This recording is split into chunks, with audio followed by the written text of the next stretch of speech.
ఈనాటి ధ్యానం కొరకు మత్తయి సువార్త 3వ అధ్యాయం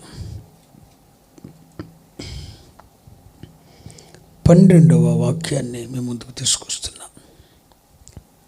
ఎవరైనా ఒకరు చదవచ్చు. ఆయన చేట ఆయన చేతిలో ఉన్నది, ఆయన తన కళ్ళమును బాగుగా శుభ్రం చేసి గోధుమలను కొట్టులో పోసి ఆరని అగ్నితో పొట్టును కాల్చివేయునని వారితో చెప్పాను.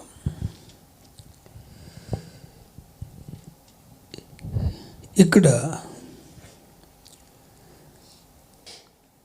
బాప్తిస్మమిచ్చి యోహాను ప్రభు అయిన యేసుక్రీస్తు వారిని గూర్చి ఈ మాటలు చెప్తున్నారు. అయితే ఇదంతా ఇప్పుడు పరిశుద్ధాత్మ దేవుడు దేవుని ఏర్పాటులో ఉన్న సముదాయాన్ని, దేవుని ఏర్పాటులో ఉన్న ప్రజను దుష్టులు అనే పొట్టు నుండి, దుష్ట సంబంధులు అనే పొట్టు నుండి వారిని వేరు చేస్తున్నాడు. ఈ ప్రక్రియ నీలో జరిగిందా అని నేను ప్రశ్నిస్తున్నా. వేరుపరచబడిన జీవితం అసలు లోకం నుండి, లోక మర్యాద నుండి, మూర్ఖులకి తరం నుండి వేరైన అనుభవం జరిగిందా అంటే సువార్త చేతులు పట్టబడ్డావు. ఒక సత్తువు గల సంఘంలో ప్రభు నిన్ను పెట్టాడు. ఇంతవరకు ప్రభువు చేసే పని ఏం పని చేశాడు? దుష్టుల సముదాయము నుండి వేరు చేసి సంఘంలో పెట్టాడు. ఇది ప్రభువు చేసిన పని. దేని ద్వారా చేశాడు ఇదంతా? చేట, సువార్తనే చేటతో చేశాడు. ఇంతటితో విశ్వాస జీవితం పరిపూర్ణమైపోయిందని అనుకోవద్దు. ఇప్పుడు నేను చెప్పబోతున్నది ప్రాముఖ్యమైన విషయం. యేసయ్య తన చేట పట్టుకొని దుష్టుల సముదాయము, లోక మర్యాదల నుండి మనలను వేరు చేసి జీవము గల దేవుని సంఘములో చేర్చాడు. ఓకే, నిన్ను ఎతికి పట్టుకున్నాడు, వేరు చేశాడు, సముదాయం పెట్టాడు, నిన్ను ప్రత్యేకపరిచాడు, ప్రత్యేకంగా ఉండుడి అని చెప్పాడు. 2 కొరింథీ పత్రిక 6వ అధ్యాయం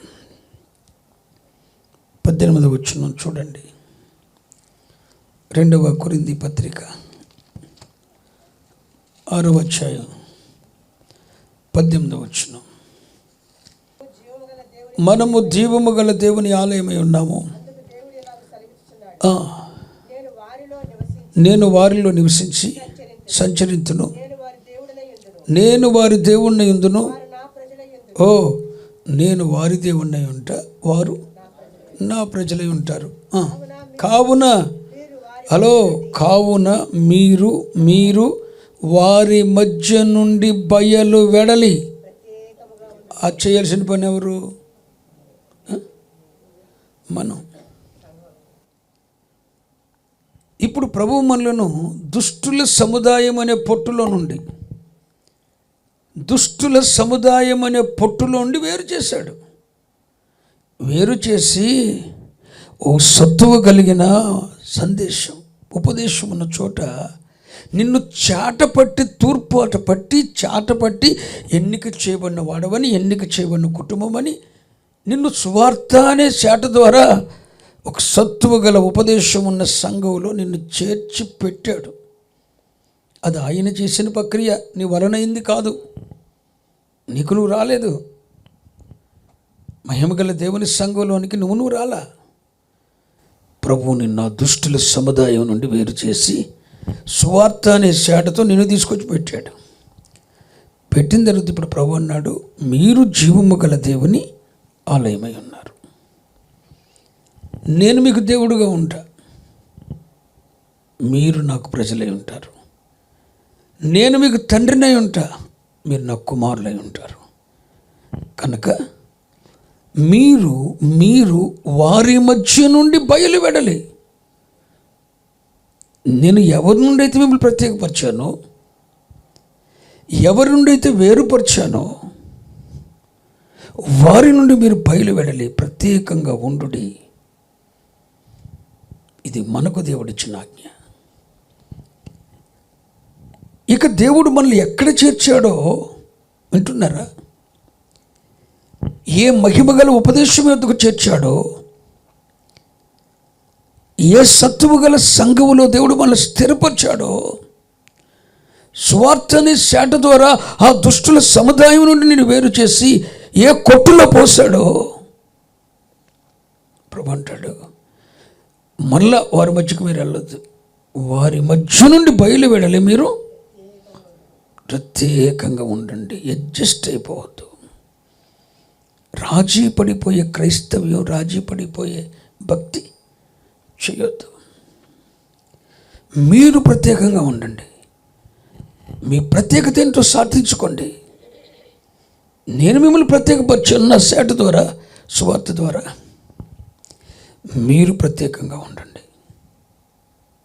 భక్తి అంటే ఏంటో, పరిశుద్ధత అనే మాటకు అర్థం ఏంటో, సమర్పణ అనే మాటకు అర్థం ఏంటో నువ్వే వారికి చెప్పు.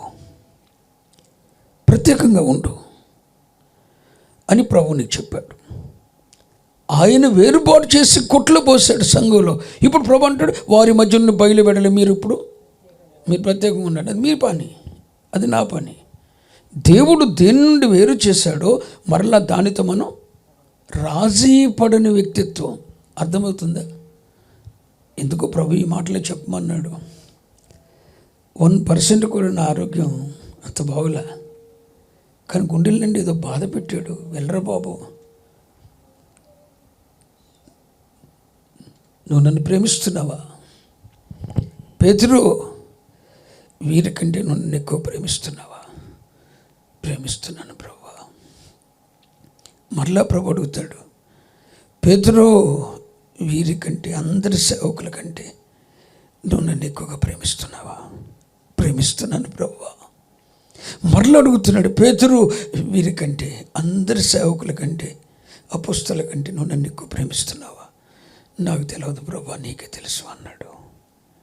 నువ్వు నన్ను ప్రేమిస్తే నువ్వు చేయాల్సింది ఒకటే, నా గొర్రెలను మేపు.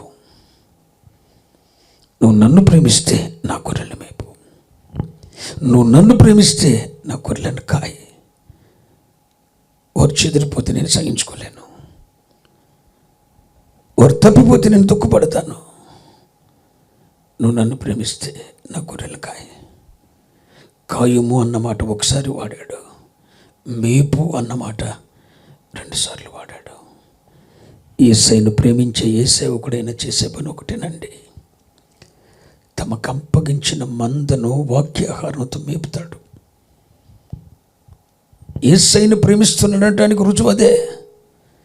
యేసయ్యను ప్రేమిస్తున్నాడనటానికి నిలువుటంగి వేసుకొని పెద్ద సిలువ వేసుకొని తిరగటం కాదు. యేసయ్యను ప్రేమిస్తున్నామంటే చూసినట్టు తెలుసా, ఆయన అప్పగించిన మందను మేపటం, ఆ గొర్రెలను కాయటం, ఆ గొర్రెలను మేపటం. నా గొర్రెలకు మేత పెట్టవా? నా బిడ్డలకు నువ్వు కావాలి, వెళ్ళు. ఇదే నా హృదయంలో ప్రభు పెట్టాడు. వచ్చాను, మాట్లాడుతున్నాను, ఓపుకుండి కాదు. 1% కూడా నాకు సహకరించిన శరీరం, కానీ ప్రభు పంపాడు. నేను ఆయన పనుండండి, నేను ఆయనకు దాసునండి. నా సొంత ఇష్టాలు ఉండవు, సొంత నిర్ణయాలు ఉండవు. ఈరోజు నేను అక్కడికి వెళ్ళలేను ప్రభు అంటాం కుదరదు. 25 సంవత్సరాల క్రితమే ఈ జీవితాన్ని బలిపీఠం మీద పెట్టాను. ఆ బలిపీఠం మీద ఉన్న అగ్నికి కాలుతూనే ఉంది. ప్రభు నీతో మాట్లాడుతున్నాడండి, ఇలా నిన్ను దర్శిస్తున్నాడు. ఆయన చేతిలో ఉన్న మాట వాస్తవం, ఈ ప్రక్రియ జరుగుతున్న మాట వాస్తవం.